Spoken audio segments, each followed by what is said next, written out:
अस्सलामुअलैकुम नाज़रीन व सामईन, आपका हमारे ATR उर्दू चैनल में खैर मकदम और इस्तकबाल। CUET UG एग्ज़ाम मई जून 2023 में जो हुआ था, लीजिए क्वेश्चन हम आपको जो 24 तारीख यानी 24/5/2023 को हुआ है वो क्वेश्चन पेपर हम आपके सामने क्वेश्चन पेपर हम पेश कर रहे हैं। आप अपने आंसर की से मैच कर लीजिए और देख लीजिए कि कौन सा सही है, यानी UG में किस तरह के एग्ज़ाम हुए और उसके किस तरह के क्वेश्चंस रहे हैं। तो आइए सबसे पहले यहाँ पर दिया हुआ है उसको हम पढ़ते हैं। लिखा है कि दर्ज झैल इक़्तिबास को गौर से पढ़िए और उससे मुताल्लिक़ दिए गए सवाल का जवाब दीजिए। हम सबसे पहले इस इक़्तिबास को पढ़ लेंगे, उसके बाद सवाल जो दिया रहेगा वो हम बार बार पढ़ेंगे नहीं। आप यहाँ पर देख लीजिए क्या है इक़्तिबास। इक़्तिबास है कि सैयद अहमद शाह बुखारी असल नाम था, पेतरस बुखारी के कलमी नाम से मशहूर हुए। गवर्नमेंट कॉलेज लाहौर में अंग्रेज़ी के उस्ताद की हैसियत से मुलाजमत का आगाज़ किया। उसके बाद ऑल इंडिया रेडियो के डायरेक्टर जनरल मुकर्रर हुए।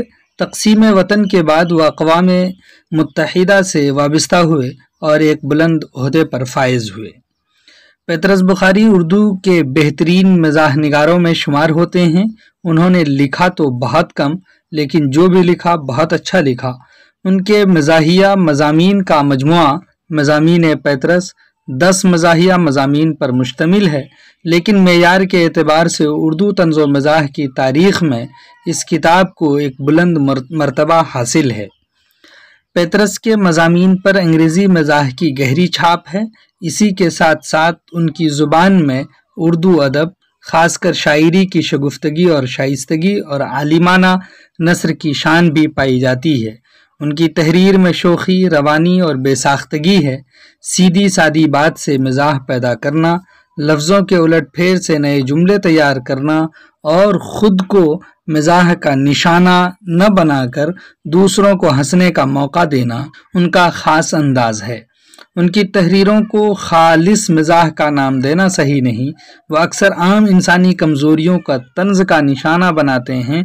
उनका कमाल ये है कि वो तलख़ी का एहसास पैदा किए बग़ैर तंज़ का वार कर जाते हैं। इस तरह से ये इक़्तिबास यानी पैराग्राफ आपने देखे हैं। अब उसके कुछ क्वेश्चंस देख लीजिए जो पूछे जा रहे हैं। यहाँ पर पहला क्वेश्चन पूछा गया है कि पेतरस बुखारी का असल नाम था, यानी असल नाम यहाँ पर दिया हुआ है शुरू में सैयद अहमद शाह बुखारी। अब ये देख लीजिए कि किस ऑप्शन में है सैयद अहमद शाह बुखारी। आप देख रहे हैं दूसरे ऑप्शन में दिया हुआ है, तो इसका मतलब है कि दूसरा ऑप्शन करेक्ट होगा जो यहाँ पर दर्ज है। तो करेक्ट ऑप्शन दूसरा है। दूसरा क्वेश्चन पूछा गया कि पेतरस बुखारी गवर्नमेंट कॉलेज लाहौर में किस जुबान के उस्ताद थे। तो अब यहाँ पर आपने पढ़ा है कि गवर्नमेंट कॉलेज लाहौर में अंग्रेज़ी के उस्ताद थे, तो अब यहाँ पर देखिए अंग्रेज़ी ज़ुबान के उस्ताद थे, ऑप्शन 1 करेक्ट है। इसी तरह से आपको यहाँ पर भी देखना है कि कौन सा यहाँ पर दिया हुआ है, कहीं उलट फेर तो नहीं है, यहाँ पर एक ही जैसा दिया, तो ऑप्शन 1 करेक्ट है। तीसरा क्वेश्चन पूछा जा रहा है कि पेतरस बुखारी के मज़ाहिया मज़ामीन के मजमुए का नाम क्या है। तो यहाँ पर लिखा उनके मज़ाहिया मज़ामीन का मजमुआ पेतरस बुखारी यानी मज़ामीन पेतरस है, 10 मज़ाहिया मज़ामीन पर मुश्तमिल। तो अब यहाँ पर देख लीजिए कि मज़ामीन पेतरस कहाँ पर दिया हुआ है। ऑप्शन 3 में मज़ामीन पेतरस दिया है, ऑप्शन 3 करेक्ट है। तो इसका मतलब है कि ये 3 ऑप्शन करेक्ट है। इसी तरह से आइए देखते हैं चौथा क्वेश्चन है। इसमें पूछा जा रहा है तक़सीम वतन के बाद पेतरस बुखारी वाबस्ता हो गए थे। अब यहाँ पर कहा गया तक़सीम वतन के बाद वह अक़वाम मुत्तहिदा से वाबस्ता हो गए थे। तो यहाँ पर देखिए कि किससे वो वाबस्ता हुए थे, अक़वाम मुत्तहिदा से। चौथे ऑप्शन में दिया हुआ है, तो इसका मतलब है चौथा ऑप्शन करेक्ट है जो यहाँ पर दर्ज है। इसी तरह से पांचवा क्वेश्चन देखिए। पांचवा क्वेश्चन में है कि पेतरस बुखारी का शुमार होता है। तो पेतरस बुखारी का शुमार किसमें होता है? उर्दू के बेहतरीन मज़ाह निगारों में शुमार होता है। तो ये वाला ऑप्शन देखिए कहाँ है कि बेहतरीन उस्तादों में गलत है, बेहतरीन मज़ाह निगारों में होता है, वहाँ पर आपने देखा है। तो ऑप्शन 2 इसका करेक्ट है। यहाँ पर देखिए ऑप्शन 2 आप लगाइए, ये आपका सही होगा। इसी तरह से आइए क्वेश्चन नंबर 6 देखते हैं। 6 में है कि कौन सा बयान दुरुस्त है। यहाँ पर आपको पढ़ना पड़ेगा और पढ़ करके वहाँ पर भी आप मैच कीजिएगा। पेतरस बुखारी ने बहुत कम लिखा, लेकिन जो भी लिखा बहुत अच्छा लिखा। तो आपने यहाँ पे पढ़ा है कि उन्होंने लिखा तो बहुत कम, लेकिन जो भी लिखा बहुत अच्छा लिखा। तो ये आपने वहाँ पर पढ़ा है, ये आपका सही है। और इसी तरह से उन्होंने दूसरा भी ऑप्शन पढ़ लीजिए, उन्होंने खाके लिखे तो ये नहीं लिखे हैं। पेतरस बुखारी बहुत आमियाना नस्र लिखते थे, ऐसा नहीं है, बल्कि शगुफ्तगी और शाइस्तगी और आलिमाना नस्र की शान भी पाई जाती है। तो ये दोनों ऑप्शन गलत हो गया। इसी तरह से चौथा है कि पेतरस बुखारी छोटे जुमले लिखते थे, तो छोटे जुमले नहीं लिखते थे, बल्कि वो एक बेहतरीन जुमले लिखा करते थे। देखिए कि लफ्ज़ों के उलटफेर से नए जुमले तैयार करना और ख़ुद को मजाक का निशाना बनाकर दूसरों को हंसने का मौका देना उनका ख़ास अंदाज है। तो यहाँ पर जुमले की बात ही नहीं हुई है कैसे लिखते थे। तो ऑप्शन 1 करेक्ट है। यहाँ पर आप चूज़ कर लेंगे ऑप्शन 1। इसी तरह से क्वेश्चन नंबर 7 है, इसमें पहले पढ़ लीजिए। देखिए क्वेश्चन पूछा जा रहा है, मज़ामीन पेतरस में कितने मज़ामीन शामिल हैं। यहाँ पे हमने बताया कि मज़ामीन पेतरस में 10 मज़ाहिया मज़ामीन शामिल हैं। अब देखिए 10 किस ऑप्शन में है। ऑप्शन नंबर 3 में दिया है 10, तो ऑप्शन नंबर 3 आप चूज़ कर लीजिए और करेक्ट हो जाएगा। इसी तरह से आइए देखते हैं 8वां क्वेश्चन है। 8वां क्वेश्चन पूछा जा रहा है, दुरुस्त जुमले की निशानदही कीजिए। यानी अब यहाँ पर जुमले आपको चूज करने कौन से हैं। पेतरस बुखारी के मज़ामीन पर अंग्रेज़ी मिजाह की गहरी छाप है, या फिर पेतरस बुखारी के मज़ामीन पर फ़ारसी का बहुत गहरा असर है। हालांकि वो अंग्रेज़ी के उस्ताद थे, तो इस ऑप्शन को आप अभी तक करेक्ट मान सकते हैं, जबकि फ़ारसी से कोई ये नहीं, तो इसको हटा दीजिए। पेतरस बुखारी की नस्र पर तसव्वुफ़ का गहरा असर है, तो ये भी नहीं है। चौथा है कि पेतरस बुखारी के मज़ामीन फ़रहतुल्लाह बैग की नकल हैं, ये भी नहीं है। यानी ये तीनों तो नहीं है, तो बचा है पहला वाला। तो ये आप कर सकते हैं, क्योंकि वो अंग्रेज़ी पढ़ाते थे, अंग्रेज़ी के उस्ताद थे, उस पर उसकी छाप है। यानी यहाँ पर ऑप्शन में भी आप देख सकते हैं कि अंग्रेज़ी मिजाह की गहरी छाप है पेतरस के मज़ामीन में। तो ऑप्शन 1 करेक्ट है। आप ऑप्शन 1 चूज़ कर लीजिए, वो आपका ठीक हो जाएगा।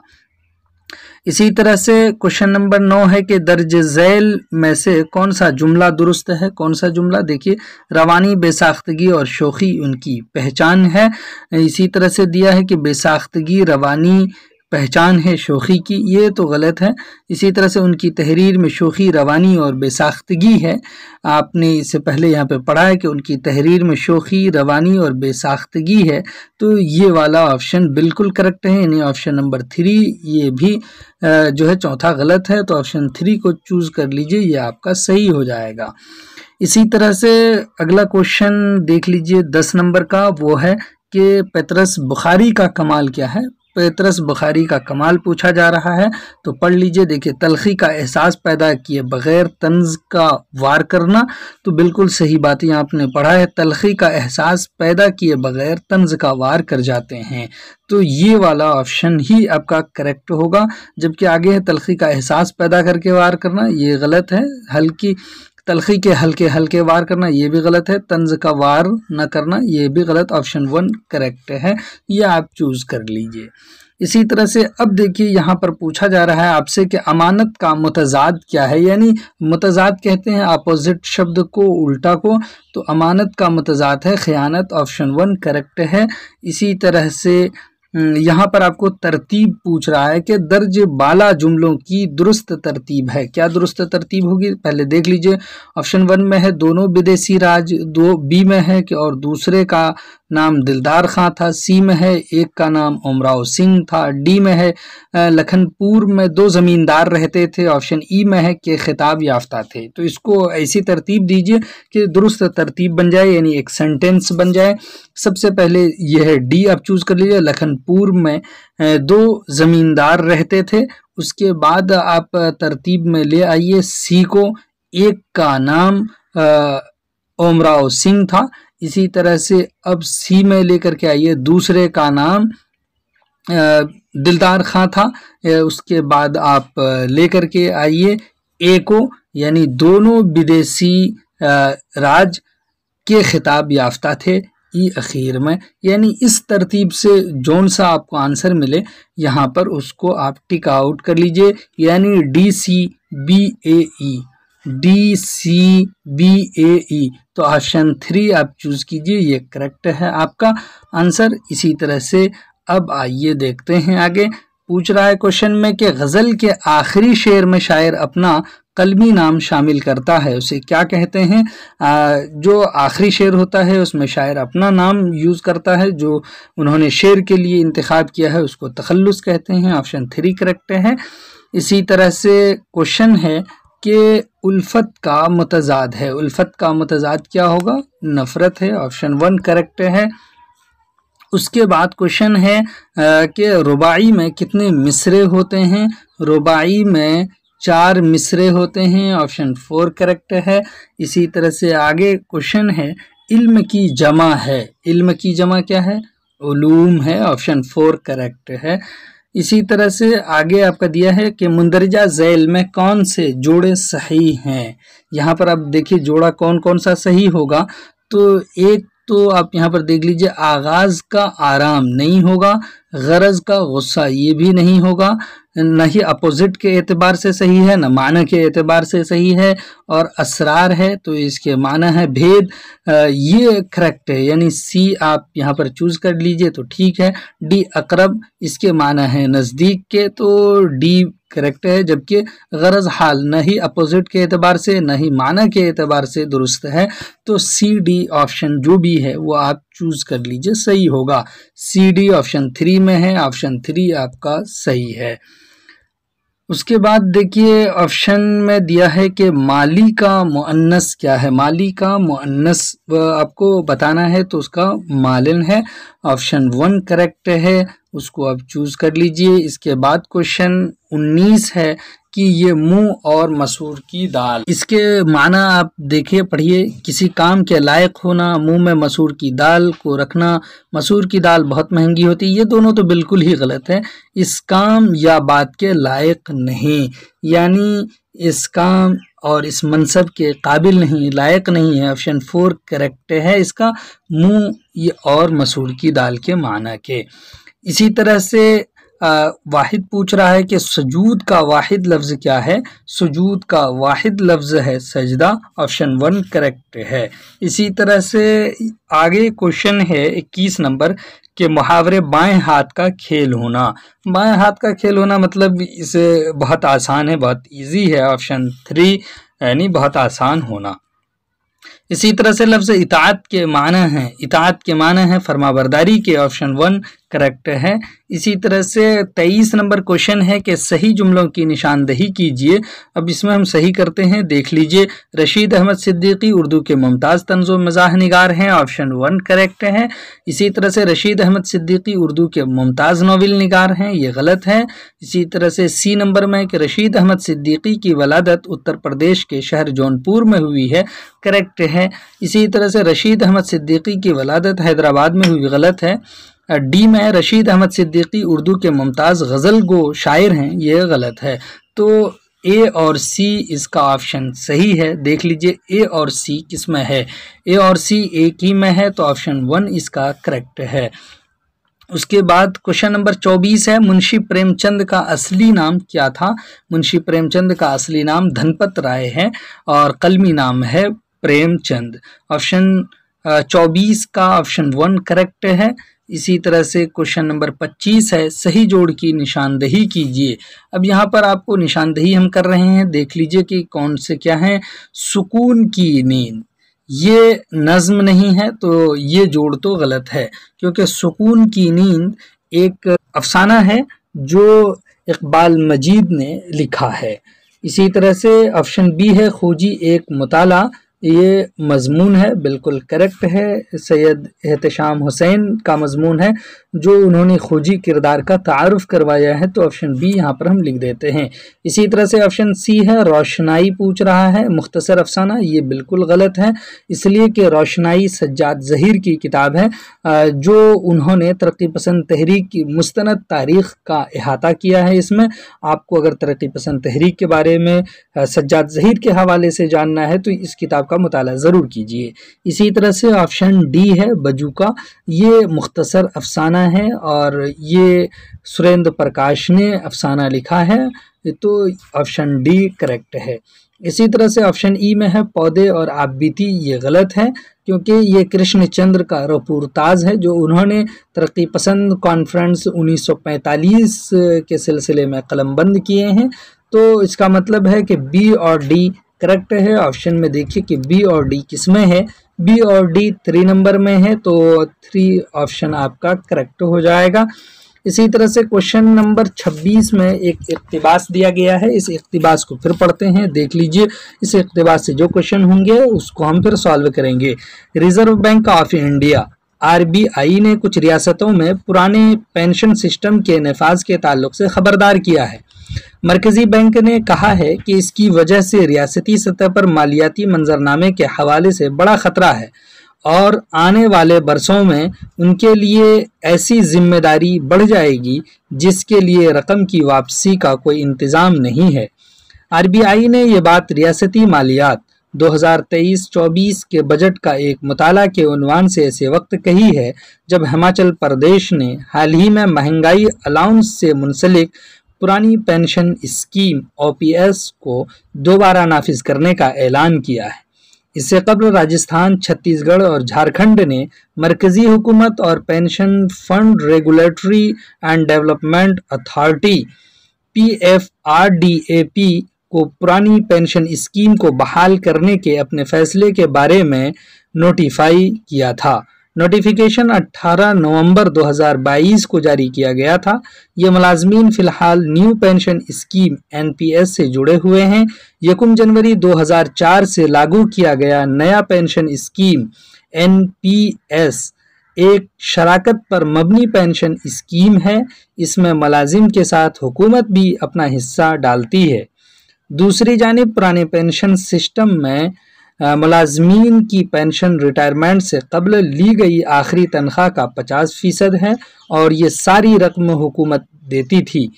आरबीआई की रिपोर्ट के मुताबिक कुछ रियासतें पुराने पेंशन सिस्टम को लागू करने की बात कर रही हैं। इसकी वजह से रियासतों की सतह पर मालियाती मंजरनामे के हवाले से बड़ा खतरा है। कई माहिरीन इक्तिसादियात ने पेंशन के पुराने निज़ाम को दोबारा नाफिज करने पर तशवीश का इजहार किया है।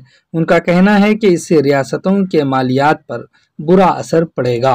क्वेश्चन पूछा जा रहा है कि किस रियासत ने हाल में महंगाई अलाउंस से मुंसलिक पुरानी पेंशन स्कीम OPS को दोबारा नाफिज करने का ऐलान किया है। यहाँ पर लिखा है नाफिज करने का ऐलान किया, तो हिमाचल प्रदेश ने हाल ही में तो हिमाचल प्रदेश ऑप्शन 1 में दिया हुआ है, नाफिज करने का ऐलान किया है। ऑप्शन 1 करेक्ट होगा इसका। इसी तरह से दूसरा क्वेश्चन पढ़िए, तो दूसरा क्वेश्चन दिया है कि हिंदुस्तान के मरकजी बैंक का नाम है, यहाँ पर लिखा है मरकजी बैंक और ये देख लीजिए रिजर्व बैंक ऑफ इंडिया। तो आरबीआई देख लीजिए किस ऑप्शन में है, आरबीआई ऑप्शन 2 में दिया गया है, तो ऑप्शन 2 करेक्ट है। इसी तरह से अगला क्वेश्चन देखिए, क्वेश्चन नंबर आपका 28 है। क्वेश्चन नंबर 28 में पूछा गया है कि मुंदरजा झैल में कौन से जुमले न्यू पेंशन स्कीम NPS की मुनासिबत से सही हैं। तो ऑप्शन ए में देख लीजिए शराकत पर मबनी है, तो आपने यहाँ पर पढ़ा है कि शराकत पर मबनी पेंशन स्कीम है, तो ए करेक्ट है। दूसरे में है इसमें मुलाजिम के साथ हुकूमत भी अपना हिस्सा डालती है, तो हुकूमत भी अपना हिस्सा डालती है इसमें मुलाजिम के साथ, तो ऑप्शन बी भी करेक्ट है। अब यहाँ पर सी में है कि ये शराकत पर मबनी नहीं है और इसके बाद है कि इसमें मुलाजिम का हिस्सा नहीं है, इसमें हुकूमत का हिस्सा नहीं है, तो गलत है। यानी ए और बी जिस ऑप्शन में है वो करेक्ट होगा। तो ए और बी देखिए कि किस में है, ऑप्शन 1 में दिया हुआ है, A and B only, option 1 correct है। इसी तरह से अब 29 नंबर क्वेश्चन है, इसमें पूछा जा रहा है दर्ज झैल जुमले को मुनासिब अल्फाज से मुकम्मल कीजिए। क्या है, आरबीआई की रिपोर्ट के मुताबिक यहाँ पर देखिए लिखा है आरबीआई की रिपोर्ट के मुताबिक कुछ रियासतें पुराने पेंशन सिस्टम को लागू करने की बात कर रही हैं। तो यहाँ पर है कुछ रियासतें, तो ये वाला जहाँ पर भी है आप उसको भर दीजिए कि कुछ रियासतें, ऑप्शन 3 में दिया हुआ है। तो इसका सही आंसर होगा ऑप्शन 3। तो ये आप टिक कर दीजिए। उसके बाद है कि 30 नंबर में है कि पुरानी पेंशन स्कीम के मुताबिक मुलाजमीन की पेंशन रिटायरमेंट से कब्ल ली गई आखिरी तनख्वाह का। अब यहाँ पर देखिए मुलाजमीन की पेंशन रिटायरमेंट से कब्ल ली गई आखिरी तनख्वाह का 50% है। तो यहाँ पर 50% होगा। तो अब देखिए 50% कौन से ऑप्शन में है? ऑप्शन 2 में 50% है, तो ऑप्शन 2 करेक्ट है। उसके बाद यहाँ पर क्वेश्चन पूछा जा रहा है कि यहूदी की लड़की के मुसन्निफ हैं कौन हैं? आगा हश्र काश्मीरी यहूदी की लड़की के मुसन्निफ हैं। इसी तरह से 32 नंबर क्वेश्चन में पूछा दर्ज झैल में मुज़क्कर लफ्ज़ की निशानदेही कीजिए। तो इसका सही जवाब है ऑप्शन 1 अखबार। मेरा अखबार लौटा दो, मेरी सवारी ये गलत है। इसी तरह से इत्र की खुशबू, इसी तरह से कह लीजिए कि सर सैयद या फिर किसी की मजम्मत। तो ये तीनों तो गलत हैं और मुज़क्कर हैं। सवाल नंबर 33 है कि टालिस्टाई की तहरीरों में कौन सा पहलू नुमायां है? तो उनकी तहरीरों में इस्लाही पहलू सबसे ज़्यादा नुमायां है। ऑप्शन 3 करेक्ट है। इसी तरह से क्वेश्चन नंबर 34 है। अब इसको मैच करना है, मिलाना है, उसके बाद आपका सही हो जाएगा। देखिए ए में है ड्रामा, तो ड्रामे से ताल्लुक किसका है? आगा हश्र काश्मीरी का। ए के साथ 3 कर दीजिए। इसी तरह से बी में है अफसाना, अफसाने से बुनियादी तौर पर अफसाना निगार सादत हसन मंटू हैं, तो इनको मिलाइए। उसके बाद सी में है नॉवेल, तो नॉवेल से ताल्लुक़ है उमराव जान मिर्ज़ा हादी का, जो उन्होंने किताब लिखी। इसी तरह से डी है, ऑप्शन डी में दास्तान है, दास्तान से ताल्लुक़ मीर अमन दहलवी का है। इस तरह से आप देख लीजिए कि किस में है, उसको मैच कर दीजिए, वो आपका ठीक हो जाएगा। यानी इसमें ऑप्शन आपका बनेगा, इसमें आपका ऑप्शन बनेगा 2, यानी ए का 3, बी का 1, सी का 4, इसी तरह से डी का 2। चलिए उसके बाद है क्वेश्चन नंबर 35 है इसमें कि मीर तकी मीर आगरा में पैदा हुए थे, तो ऑप्शन 3 इसका करेक्ट है। उसके बाद आपका क्वेश्चन नंबर 36 है कि 36 में लफ्ज़ तौक़ीर का मुतज़ाद है, तौक़ीर का मुतज़ाद क्या है? तहक़ीर है। ऑप्शन 1 करेक्ट है। उसके बाद क्वेश्चन नंबर 37 है, पूछा जा रहा है आगा हश्र काश्मीरी का असल नाम क्या था? आगा हश्र काश्मीरी का असल पैदाइशी नाम खलील शाह था, लेकिन तसनीफ़ के लिए उन्होंने आगा मोहम्मद शाह का इस्तेमाल किया है और इस तरह से आगा हश्र के नाम से वो बहुत मशहूर हुए हैं।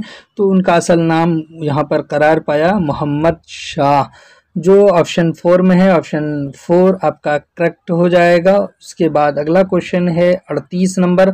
38 नंबर क्वेश्चन में भी आपको मैच करना है, मिलाना है, यानी आकिल के माना है अक्लमंद। ऑप्शन 2 करेक्ट हो जाएगा। बी में है गुमशुदगी, तो इसके माना है खो जाना, ये आपका सही हो जाएगा। इज्तिनाब सी में है, इज्तिनाब मानी परहेज़ है। ऑप्शन 3 सही होगा। इसी तरह से डी में है मजाक़ सलीम, तो मजाक़ सलीम अच्छे ज़ौक़ को कहते हैं। ऑप्शन 1 इसका करेक्ट है। तो इस तरह से आप देख लीजिए कि कौन सा ऑप्शन आपका बनेगा। ए का 2, तो इस तरह से आप देख लीजिए, तो आपका ऑप्शन बनेगा 3 नंबर, यानी ए का 2, बी का 4, सी का 3, डी का 1। 3 ऑप्शन आपका करेक्ट हो जाएगा। उसके बाद क्वेश्चन नंबर 39 है। आप यहाँ पर लिखा है लफ्ज़ पुख्ता का मुतरादिफ है, पुख्ता का मुतरादिफ मजबूत है। ऑप्शन 2 करेक्ट है।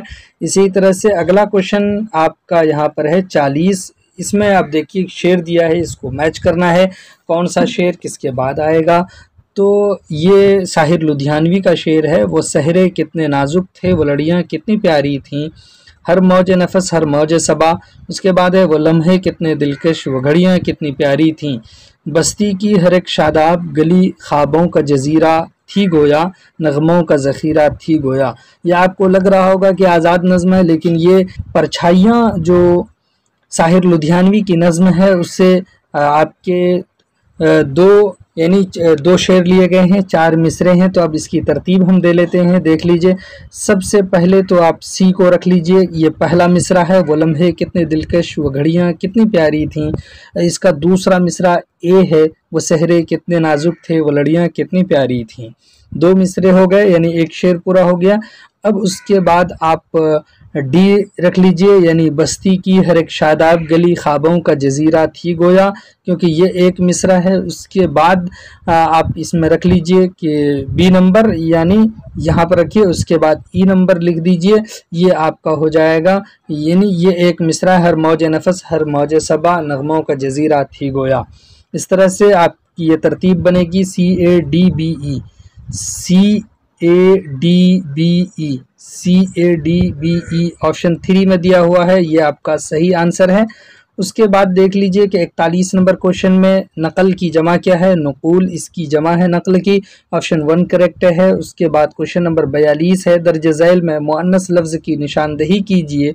मेरा घर ये मुज़क्कर है, उसके बाद मेरा घड़ा ये भी मुज़क्कर है, उसके बाद है मेरा रिसाला ये भी मुज़क्कर है। अब यहाँ है हिद्दत, गर्मी की हिद्दत, ये ऑप्शन 4 जो मुअन्नस है ये आपका सही है, करेक्ट आंसर होगा। उसके बाद है क्वेश्चन नंबर 43, आस के माना हैं, आस के माना उम्मीद के हैं, ऑप्शन 3 करेक्ट है। उसके बाद क्वेश्चन नंबर 44 है, कर भला तो हो भला, इसका मतलब क्या होता है, इसका मतलब होता है नेकी करने वाला फ़ायदे में रहता है, ऑप्शन 4 इसका करेक्ट है। क्वेश्चन नंबर 45 है, अब आपके सामने लफ्ज़ इब्तिदा का मुतज़ाद क्या है, इब्तिदा अपोजिट को इंतहा है, उसका अपोजिट शब्द, इसीलिए ऑप्शन 2 करेक्ट है। उसके बाद क्वेश्चन नंबर 46 में एक पैराग्राफ है, पैराग्राफ पढ़ते हैं। विराट कोहली जनूबी अफ्रीका के खिलाफ पर्थ स्टेडियम में खेले गए सुपर 12 मरहले के मैच में कुछ खास नहीं कर पाए। वो 13 मिनट में 11 बालों पर 2 चौकों की मदद से 12 रन बनाने में कामयाब रहे। अपनी इस मुख्तसर इनिंग के दौरान वो 2020 आलमी कप में 1000 रन मुकम्मल करने में कामयाब हो गए। इस मैच के अख्तिताम तक विराट कोहली ने 2020 आलमी कप में 24 मैच खेले हैं। उनकी 22 इनिंगों में 83.41 के औसत से 131.71 के स्ट्राइक रेट के साथ 12 निस्फ सेंचुरियों की मदद से 1001 रन बनाए हैं। अभी तक वो 2020 आलमी कप में कभी 0 पर आउट नहीं हुए हैं और उनका सबसे ज़्यादा स्कोर आउट हुए बगैर 89 रन है, जो उन्होंने 63 मिनट में 47 बालों पर 11 चौकों और 1 छक्के की मदद से वेस्टइंडीज़ के खिलाफ मुंबई में 31 मार्च 2016 को बनाया था। इस मैच में हिंदुस्तान को 7 विकेट से शिकस्त हुई थी। दाएं हाथ से बल्लेबाजी करने वाले विराट कोहली को T20 आलमी कप में सबसे ज़्यादा रन बनाने के लिए अब 16 रन की ज़रूरत है। 2020 आलमी कप में सबसे ज़्यादा रन बनाने का रिकॉर्ड श्रीलंका के महिला जयवर्धने के पास है, जिन्होंने 2007 और 2014 के दरमियान जो 31 मैच खेले हैं, उनकी 31 इनिंगों में 39.07 की औसत और 134.74 के स्ट्राइक रेट के साथ एक सेंचुरी और 6 निस्फ सेंचुरियों की मदद से 1016 रन बनाए हैं। वो एक मरतबा 0 पर आउट हुए हैं और उनका सबसे ज़्यादा स्कोर 100 रन है, जो उन्होंने प्रोडेंस में जिम्बाब्वे के खिलाफ 3 मार्च 2010 को 80 मिनट में 64 बालों पर 10 चौकों और 4 छक्कों की मदद से बनाया था। इस मैच में श्रीलंका ने डिकोर्थ एंडलोयस कायदे के तहत 14 रन से कामयाबी अपने नाम की थी। वेस्टइंडीज़ के क्रिस गेल T20 आलमी कप में तीसरे सबसे ज़्यादा रन बनाने वाले बल्लेबाज हैं।